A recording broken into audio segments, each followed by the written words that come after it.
Hey, it's Angeline here. I know Christmas is just around the corner and all of us are rushing to make cards and gift tags, so today I'm going to show you how to make an easy Christmas gift tag for your holiday season. So instead of showing you how I glue everything down to this tag, I'm going to show you how to color the poinsettias so that you can add it not only to your tags but to your presents and to your cards as well. So the beautiful poinsettia is from the Gracefully Designed and Unity Stamp Kit called Whatever Keeps You Warm, and I'm going to show you how I colored it using my Copic markers.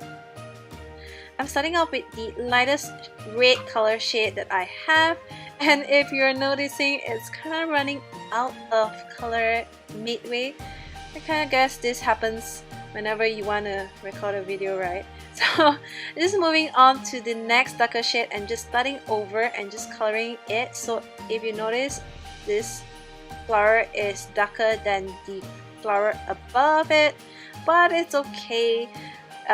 Things like this happen, and I don't know what's up with my red markers, but this one was also running out of color, but I'm just squeezing it until every last drop comes out to color the entire piece up.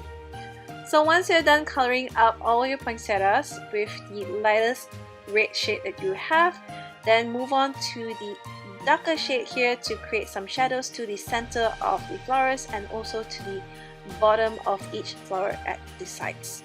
So just keep on adding shadows to the flower until you're satisfied. So keep on going to a darker shade but just adding lesser and lesser to create the shadow and gradients. Next, I'm coloring in the pine cones using some browns, and again using the same concept. Just grab a darker shade of brown or reds in this case and just add on the shadows to the bottom of the pine cones, and finally just adding some glitter to the center of the flower. So here is my finished tag. I hope you enjoyed this quick tip technique, and thanks for watching. Bye!